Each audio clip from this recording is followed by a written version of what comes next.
Going 5, 4, 3, 2. Krista Raymer, it's Thursday. You're back. I'm Jay. back. Happy New Year again. Nice to see you. It's middle of January. You can't say Happy New Year anymore. I know. I thought you could say it up until like the 20th. No?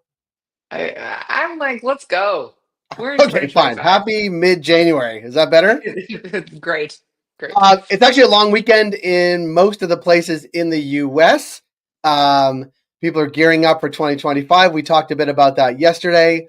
One of the things that comes up nearly all the time when talking to you, talking to retailers, Yeah. talking to people who work at point of sale companies, whatever it is the proliferation of discounts in cannabis.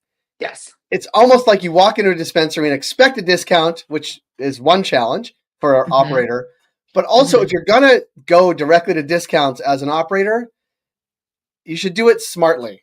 At least that's what I've learned from you. Is that I right? mean, you hand away a lot of dollars at the end of the day with discounts. So yeah, there is an opportunity, I think, to do it more smart. There's a way to do it better. If you were hmm to say, here's how to do it, at least thoughtfully, if you're going to go there immediately, at least do it thoughtfully. Here are some guidelines. What are some of those Yeah. things you actually talk about with retailers?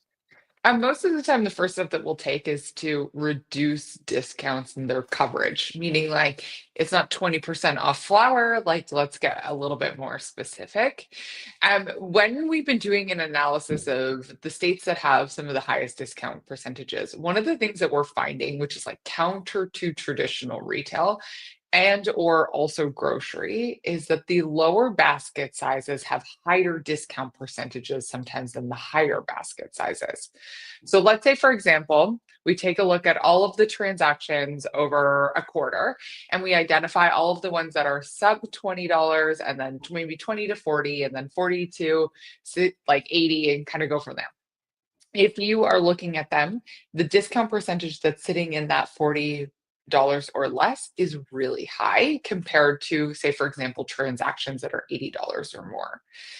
What is wild about that is that you have less contribution dollars to play with in Right. the lower basket sizes anyways. So this is kind of one of the foundations of when a retailer looks at their results this year versus last year and they're like, I don't understand. I'm selling more units. Like my gross numbers are higher, but I have less profit in the bank. What is going on? A lot of the time, it has to do with the way that we are discounting and the contribution dollars and where they're coming from. So, if we take a look at things that are $40 or less, this is probably one of the areas we want to reduce the amount of discounts and offer incentives for customers to purchase more than $40 for hypothetically, and maybe make the offer juicier up at higher amounts. There's been a bit of a misconception that if you like offer a discount off of an impulse product, that it's just going to increase basket sizes. Unless you are doing the analysis to find that, it doesn't look like that's always the case. And so big opportunity to dial in and take a look at where discounts are sitting within price bands. Yes, that made Yes. sense to me. What you just said.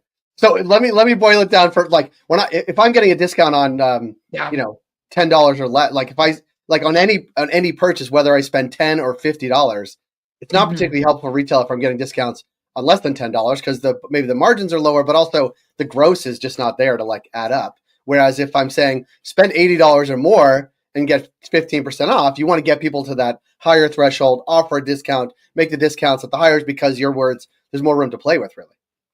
Yeah, let's say we use 20% off. 20% off of a $10 unit is going to be $2. Right.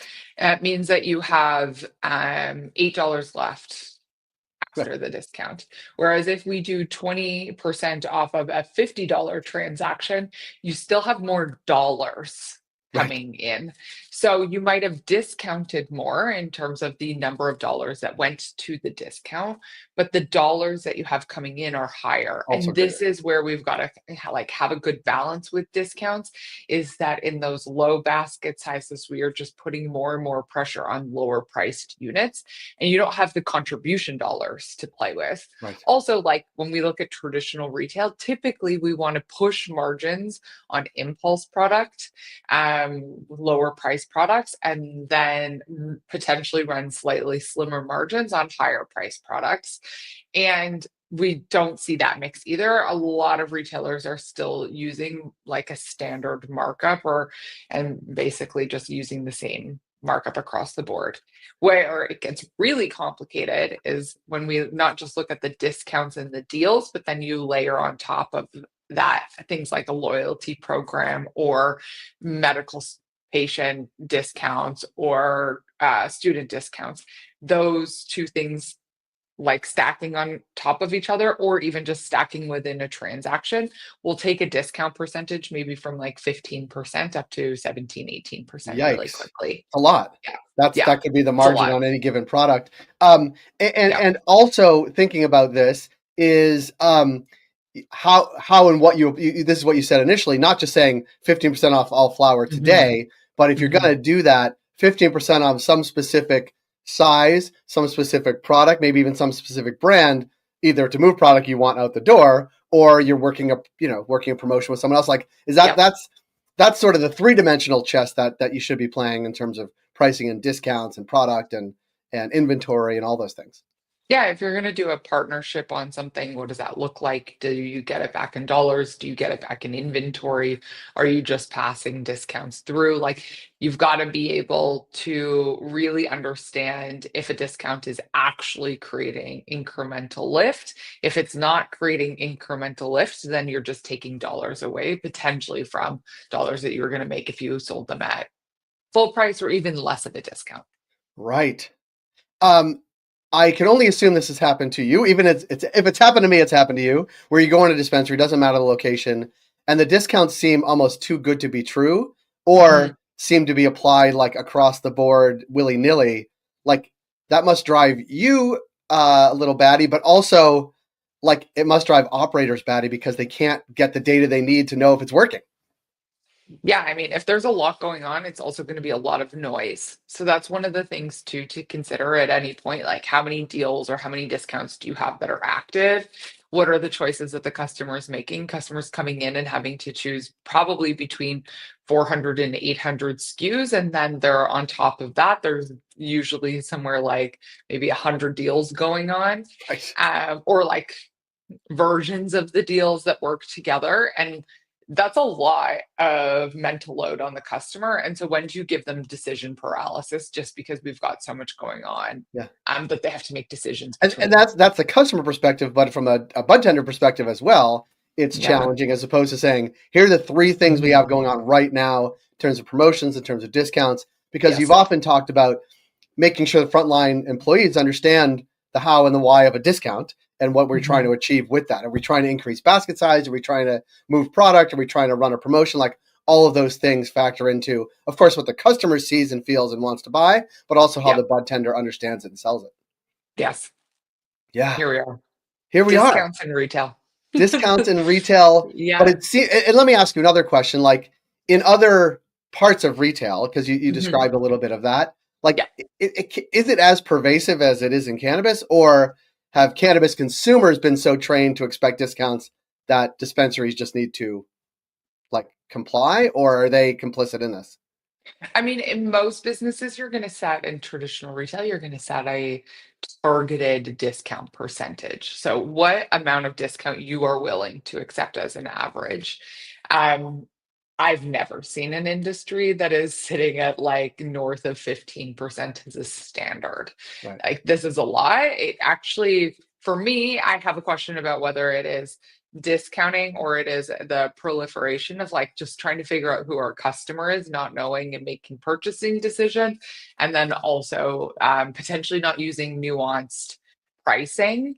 But that's like really blanketed statements because it is really different on a per state basis. The dynamics that are within a state can really impact this conversation as well. Yeah. This week we saw Michigan numbers from 2024 were up considerably over 2023. So aggregate sales in the state are up, but I know from talking to you, but also others, that not all is well in Michigan, right? Like, the price compression, that the average ounce has gone down like almost 30%. The proliferation of stores is up. right? Competition, price compression, put a lot of pressure on sort of retailers, which we're talking about.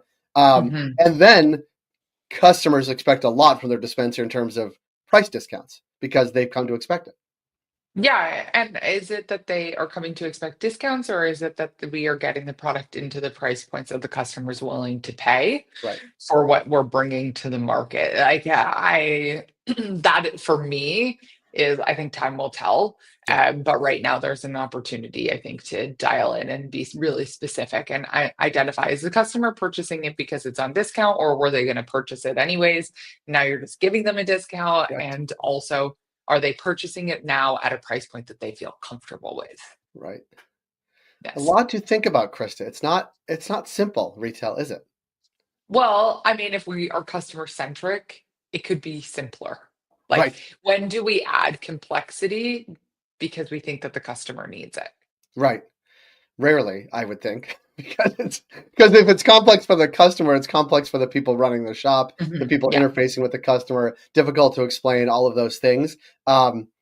Yeah, and just a heads up that obviously we're heading into a long weekend. There's opportunity there, and the football playoffs, which we talked about last year as the Super Bowl approaches. Like, these are people are home and spending time together. It's a good time to think about cannabis sales and cannabis. Talking to your customers Yes. about it. Yes. Yeah, Big especially plan. back to Michigan. There's a football team in Detroit doing real well. Football team down the street here in Buffalo doing real well. It's exciting times if you are in cannabis and you like football. This is a good combination of the weekends. This is the time. This is the time. I haven't done an analysis of the teams that are in the playoffs still and and legal cannabis sales, but I'm trying to think if there are teams still in it that don't have legal cannabis in their jurisdictions. There may be some. By the time we come back next week, I'll do a analysis of the teams still in the playoffs and the cannabis legality in the states in which they're operating. How's that? Okay, I love that. Because, now more and more states, it's easier to do. But obviously, the Chiefs play in Missouri, legal cannabis. The Lions play in Detroit, legal cannabis. Buffalo Bills play in New York, legal cannabis. See, now we're making a correlation, and this could change Okay. how they feel about it in Florida and other states, or Texas. Like, they want the team to win in Texas, or the teams to win in Texas. They should legalize cannabis. Yeah, I mean, we could look at where there's a lift also in February versus Oh, in other months, January, February, in other states that potentially are not as football centric, and yeah. see. Yeah, And the Super Bowl let me itself see is if in I a can take a jurisdiction look. that doesn't have legal cannabis, but it'd be Yeah, interesting to see if the closest states by, which I don't even know what it would be because it's in what the Louisiana. lift looks like. Yeah. Hmm. Or in those Yeah, cities where the teams actually are still are from, yeah, are from. Oh, let's yes, plan on doing that, Krista. we can do that. We can I do that. like it. Okay. Krista, as always, thank you for making time this morning. We will talk to you next week. Enjoy your weekend. Thank you. Thanks, Jay. Great. Thanks, Krista.